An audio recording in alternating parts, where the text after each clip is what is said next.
gone 8:23 a.m. and I know we are running a slightly late this morning, and we are kicking off this morning ahead of the G20 summit. Now, many of you have seen notices with regard to road closures in and around the Johannesburg area in particular, and that is about to take place tomorrow. But I think more importantly is what can be expected at the G20 summit. And to unpack all of this, we are joined by Senior Research Associate at the Institute for Global Dialogue, Ashraf Patel. Ashraf, assalamu alaikum wa rahmatullahi wa barakatuh. Jummah Mubarak to you and welcome.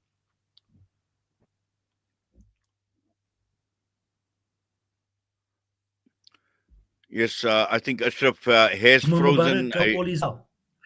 Yes, Ashraf, I think we are having a bit of a problem because there's quite a delay, and perhaps if we could do it off cam, because just to save bandwidth, please. So if we can switch off your cam and we can go ahead because there is quite a delay, as we are talking. But let's just continue with the G20 summit. And I think the key issue here is we'd like to talk about the G20. We know what Donald Trump obviously has been saying with regard to South Africa hosting the G20 summit. But the key issue here is taking a look at the global south and the agenda as far as the global south is concerned. How do you see this actually playing this? Because South Africa obviously hosting the G20 summit, first for Africa. But again, looking at Africa, looking at the global south in particular, what can be expected? Yes, it is a time where there is going to be very delicate geopolitical management, and South Africa as a medium power that straddles both the G20 as well as the BRICS world and the Africa Union is playing some sort of balancing role in terms of managing this very precarious elite forum of globalization being the G20. As you know, the G20 at this point in time, with the Donald Trump disruptions, the trade wars, and the US disengagement from the United Nations, from the COP processes this week to the G20 withdrawals, it is many headwinds that we are facing as nations of the global south. And therein lays the dilemma for South Africa in managing all these different power blocks. And, South Africa is doing its very best in terms of the themes of the G20 this year, which is sustainability, solidarity, and good governance. And I think, so far, we are doing our very best, given the very constrained global environment that we face. Yes, but also, Ashraf, when one talks about, the narratives, and I think this is very, very important when we are discussing an event like the G20 summit, and clearly to look at, the United States of America, for example. We see the bullying of South Africa. We see the bullying of Nigeria as well. And also in terms of how the media has actually covered these G20 events against the background of what is playing out. And I know you mentioned that there are a number of issues. We're talking about sustainability. We're talking about the G20. And we know President Cyril Ramaphosa also presented what is called an inequality report. Just looking at some of the key challenges particularly with regards to reducing inequality. I mean, what are the chances of implementation? Yes, we must remember the G20 is not an international treaty, it's a forum. And for the last 15 years or so, every year, it produces a communique that world leaders endorse. But in terms of international relations norms, there is no obligation on any nation state to implement those. So it is, in a nutshell, a very expensive talk shop.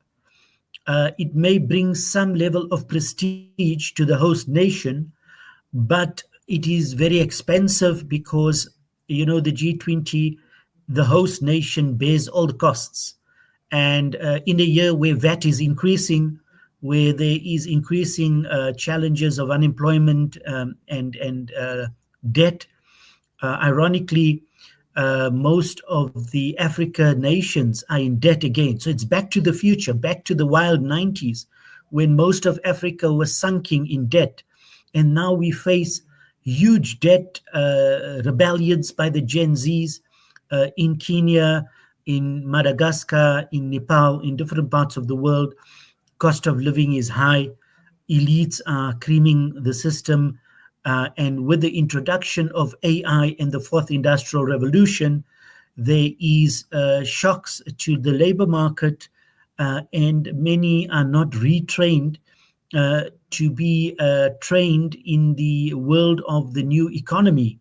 And you put all of those factors together, we have many imperfect storms. And in the middle of those storms is a hurricane called Donald Trump and the MAGA movement, who are disengaging from everything globalization has offered. So you're sitting with a unique black swan event in international relations, and nations committed to solidarity and the UN system and ideals are going to find a major uphill battle in order to make some level of gain. But the prospects for success are quite low. If we are sobering enough, we need to really understand that realpolitik, the politique of the powerhouses will determine. And as medium powers, we can only play a convening role or a supportive function. And even at that level, we may not make an impact at all. Well, Ashraf, then one would obviously question, because, if we are talking of $1 million talk shop, a very, very expensive talk shop, as you are talking about, without any secure, without solid commitments that are, going to be made.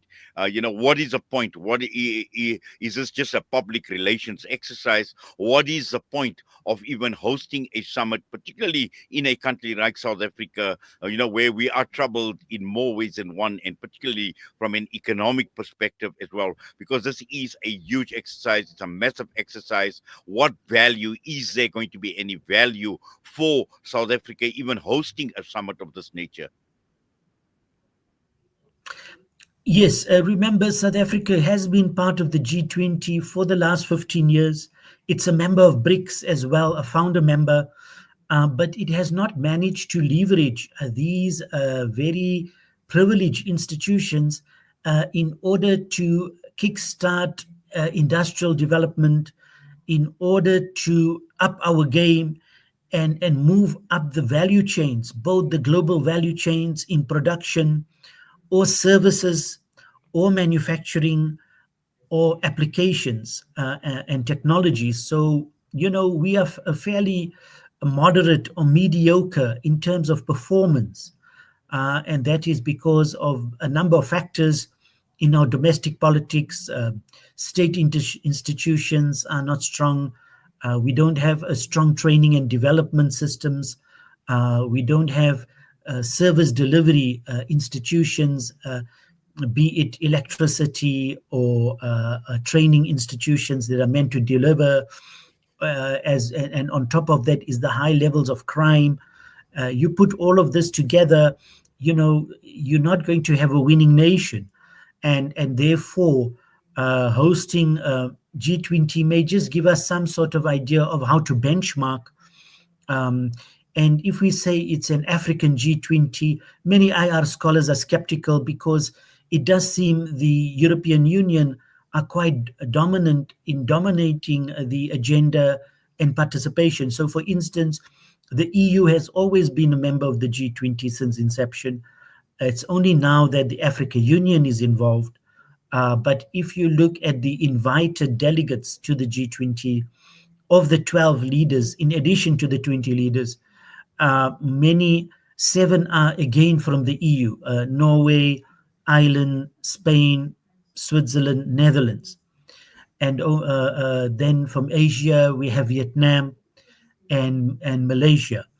and then we from Africa we have Nigeria and Angola.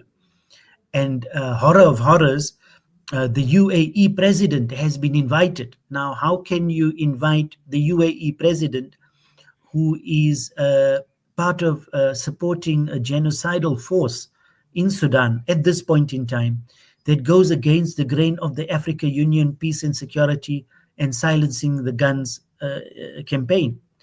And then we say that we are committed to human rights. So there's a lot of contradictions at this point in time. And I think if the UAE president comes to the G20, it will be a huge scar for South Africa's human rights commitment. So these contradictions are deepening and multiplying because the world order has not found sustainable peace as a uh, as a system, whereas the war machine in the plight of the Gaza genocide, the Ukraine war, the conflicts on Africa, the war corporation, the exporters of arms and ammunitions are in profit mode, maximization mode, and the show goes on 80 years after the United Nations was formed. Yes, Ashraf. In fact, Ashraf, obviously we are out of time actually, and I would have loved to engage a lot more with you on, what can be expected. But I think what we will do is I'm going to hold you to a follow up, after as we see what actually develops at the G20 summit, the deliberations that will be taking place, and I'm sure that we will unpack, some of the outcomes. So hopefully, at some point in time we next week, once the G20 summit is over, we will definitely try and get an update and perhaps have a more in-depth discussion, inshallah. But for now, we wish you well and jazakallah for taking time out with us this morning right here on Salam Media. Assalamu alaikum wa rahmatullahi wa barakatuh. Wa alaikum salam wa rahmatullah. Ashraf Patel, senior researcher, and joining us ahead of the G20 summit. And all eyes will be at the G20 summit this coming weekend. And we know that there's a lot of hype about the G20 summit. Just the road closures, in particular, tell us what we can expect here in Gauteng. But we definitely will keep an eye, and I'm sure that we will have a follow up in terms of some of the issues that come out of the summit. But for now, we're going for a break. Next up, we'll be joined by Maulana Yusuf Azwat.